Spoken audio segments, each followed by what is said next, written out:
கர்த்தர் நல்லவர், அவர் கிருபை என்றும் உள்ளது. ஆண்டவராகிய இயேசு கிறிஸ்துவின் நாமத்தினாலே உங்களுக்கு அன்பின் வாழ்த்துக்கள். இன்றைய மன்னாவாக 2 கொரிந்தியர் 13வது அதிகாரம் 11வது வசனம். சந்தோஷமாயிருங்கள், நற்சீர் பொருந்துங்கள், ஆறுதல் அடையுங்கள், ஏக சிந்தையாயிருங்கள், சமாதானமாயிருங்கள். அப்பொழுது அன்புக்கும் சமாதானத்துக்கும் காரணராகிய தேவன் உங்களோடே கூட இருப்பார்.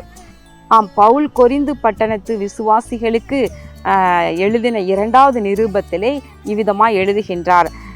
அவர் எழுதி முடிக்கும் பொழுது இந்த நிருபத்தின் கடைசியில் இவ்விதம் சொல்லுகின்றார். கடைசியாக சகோதரரே, அதற்கு முன்பதாக நிறைய அவர்களுக்கு புத்தி சொல்லி இருக்கின்றார் விசுவாசிகளுக்கு. கடைசியா என்ன சொல்றாரா? சந்தோஷமாயிருங்கள். ஆமே. பிலிப்பியரில் கூட 2 முறை சொல்லுகின்றார். கர்த்தருக்குள் எப்பொழுதும் சந்தோஷமாயிருங்கள் என்று மறுபடியும் சொல்லுகிறேன் என்று சொல்லுகின்றார். கர்த்தருக்குள்ள சந்தோஷமாயிருங்க, ஆறுதல் அடையுங்கள்.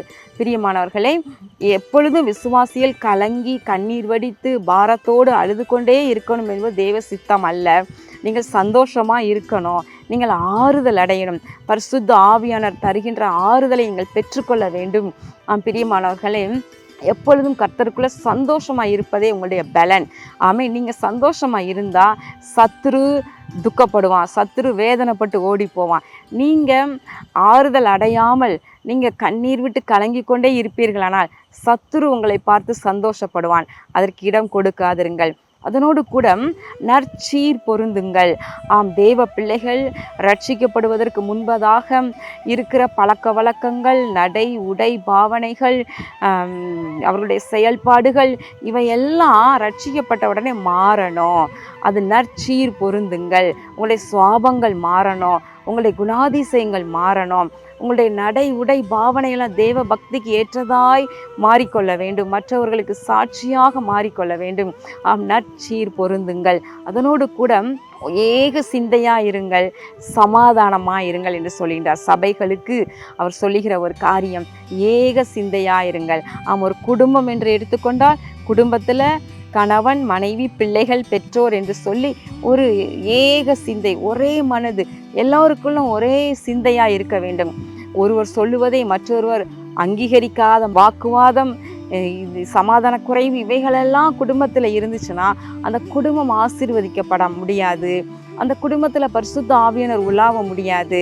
ஆனால் நீங்கள் ஏக சிந்தையாக இருங்க. ஆவியானவர் உங்கள் குடும்பத்தில் அப்படி பலமாய் அசைவாடி கொண்டே இருப்பார். சபைகளிலே, திருச்சபையிலே ஏக சிந்தையாயிருங்கள்.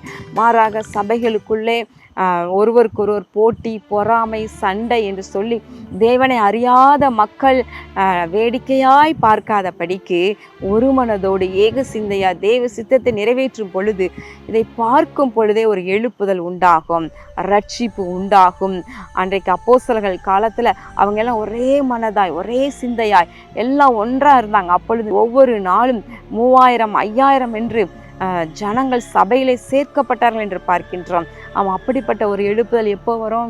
ஏக சிந்தையாக இருங்க, சமாதானமாக இருங்க, ஒருவருக்கு ஒரு சமாதானமாக இருங்க, சண்டை போடாதீங்க என்று சொல்லி பவுல் எழுதுகின்றார்.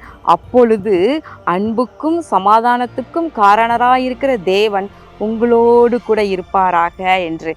அப்பொழுதுதான் தேவன் உங்களோடு இருப்பார் என்று எழுதுகின்றார். பிரியமானவர்களே, கர்த்தர் உங்களை ஆசீர்வதிப்பாராக. ஆமேன். சந்தோஷமாயிருங்கள், நற்சீர் பொருந்துங்கள், ஆறுதல் அடையுங்கள், ஏக சிந்தையாயிருங்கள், சமாதானமாயிருங்கள். அப்பொழுது அன்புக்கும் சமாதானத்துக்கும் காரணராகிய தேவன் உங்களோடே கூட இருப்பார்.